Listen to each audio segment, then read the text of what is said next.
সেই দেখো একটা বেজি, দেখতে পাচ্ছ কত বড় বেজি একটা। ওয়েট ওয়েট, দাঁড়াও দাঁড়াও, যেও না প্লিজ, যেও না, বেজি ক্রস করে গেল একটা। তো দেখো আমি কোথায় চলে এসেছি, গ্রামের শেষ প্রান্তে আমি চলে এসেছি। মানে এটা আমাদের গ্রামের শেষ প্রান্ত আর কি। মানে আমাদের বাড়ি হচ্ছে সবাই জানো ঘটক পুকুরে, আর আমি যেখানে থাকি আমার গ্রামের নাম দক্ষিণ কালিকাপুর। তো এটা হচ্ছে বিশপ স্কুল আর কি। ওদিকের রাস্তা আর কি আছে একটা, ওদিক দিয়ে ঠিক আছে, সোজা রাস্তা আর কি আছে, ওটা পিচ রাস্তা। আর এটা হচ্ছে পুরোপুরি মাটির রাস্তা, দেখে নাও পুরো মাটি। মানে এখানে পিচও নেই আর ইটও নেই, ঠিক আছে। আর আমি অনেক বছর পরে আজকে এখানে এইদিকে আর কি আসলাম, মাঠের সাইডে। তো সবাই বলো হ্যাঁ কেমন হয়েছে ভিডিওটা, আর এই যে প্রাকৃতিক দৃশ্যগুলো তোমাদের কেমন লাগছে অবশ্যই জানিও। দেখো জাস্ট কেমন দেখতে আমাদের এই গ্রামটা, আমাদের গ্রামের শেষ প্রান্ত এটা। তো দেখো জাস্ট কেমন লাগছে। প্রথমেই দেখায় পুরো মাটির রাস্তা এটা। আর এখানে চাষবাস করা হয়, পাট চাষ করেছে দেখতে পাচ্ছ, সেই যে পাট তুলেছে এগুলো।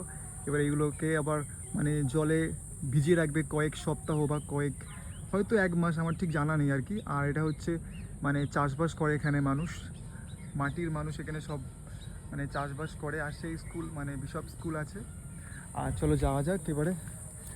এই যে আমি হাঁটা শুরু করেছি, এই মাটির রাস্তা দিয়ে আমি হাঁটছি এখন বাড়ির উদ্দেশ্যে। বাড়ি গিয়ে আবার মাকে স্নান করাবো। গ্রাম্য পরিবেশ বেশ সুন্দর লাগে দেখতে। তোমাদের কার কার গ্রাম ভালো লাগে অবশ্যই জানিও। আর এই যে কাদার মধ্যেও আমি এখন যাচ্ছি, হেঁটে হেঁটে যেতে হবে, এদিকে সেরকম লোকজন নেই। আমাকে যদি কেউ খুন করে দেয় কেউ টেরও পাবে না, পুরো শুনশান রাস্তা, ফাঁকা জায়গা, ঠিক আছে। এখানে দেখো কোনো বাড়ি ঘর কিছুই নেই, শুধু জঙ্গল আর মাঝখান দিয়ে মাটির রাস্তা, সরু রাস্তা। এখন যাচ্ছি আমি বাড়ির উদ্দেশ্যে, তো অনেকটা রাস্তা আমাকে যেতে হবে। এই যে মাটির রাস্তা এখানেই শেষ, এবারে শুরু হবে। সরি গেল, পড়ে গেলাম, মাগো মা, মা মা গো মা। আর সেই যে হচ্ছে একটা গরু, গরু ঘাস খাচ্ছে। বলো কেমন লাগছে এই মানে আমাদের গ্রামটা, অবশ্যই জানিও কিন্তু, ঠিক আছে।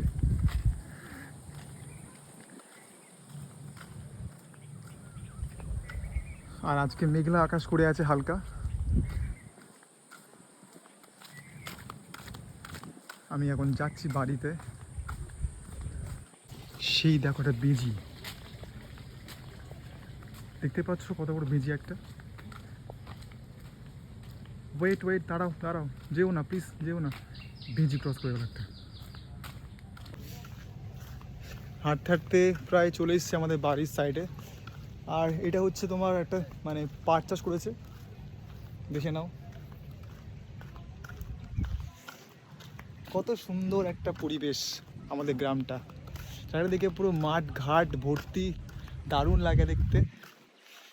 আমি এখন যাব বাড়িতে, কি স্নান করব, খাবো দাবো, ঘুমাবো, পড়াবো, বিন্দাস, মানে কি করবো আর। তো এখন ধান আর কি মানে রোপণ করা হয়েছে, আমার ঠিক জানা নেই কি বলে, যদি ভুল ত্রুটি হয়ে যায় ক্ষমা করে দিও, ঠিক আছে। এখন ধান আর কি বসিয়েছে, তো এগুলো বড় হবে অনেক দিন পর, কয়েক মাস পরে। আর ওই যে পাট চাষ করেছে ওখানে, আর এগুলো ধান চাষ, পুরো ক্ষেতে ধান চাষ করেছে। আর এই যে প্লাস্টিকের মধ্যে যে কী চাষ করেছে আমার ঠিক জানা নেই, যদি কেউ জানো অবশ্যই কিন্তু জানিও কমেন্ট বক্সে যে এটা কী চাষ করেছে, ঠিক আছে। হ্যাঁ সেটাই। এটা হচ্ছে তোমার গাঁদা ফুল গাছ আর কি হয়েছে, খুব সুন্দর সুন্দর গাঁদা ফুল গাছ। তো অ্যাটলিস্ট পৌঁছে গেলাম আমি আমার বাড়িতে। আর ওই হচ্ছে আমার বাড়ির মন্দির। দেখো কত রাস্তা আমি গিয়েছিলাম পুরো শেষ প্রান্তে, তো এখনও পৌঁছাইনি। এই যে আমাদের মন্দির, একটা কত সুন্দর বক, না দুটো বক উড়ে গেল, বেশ দারুণ লাগে।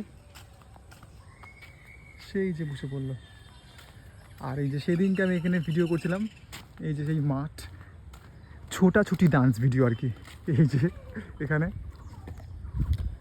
তো আজকে আমি এই ভিডিওটা শেয়ার করলাম তোমাদের সাথে, কেমন লাগলো অবশ্যই জানিও, ঠিক আছে। আর কোনো ভয়েস ওভার দেবো না, যা হবে এই ভিডিও ক্লিপের মাধ্যমেই দিয়ে দিলাম, ঠিক আছে।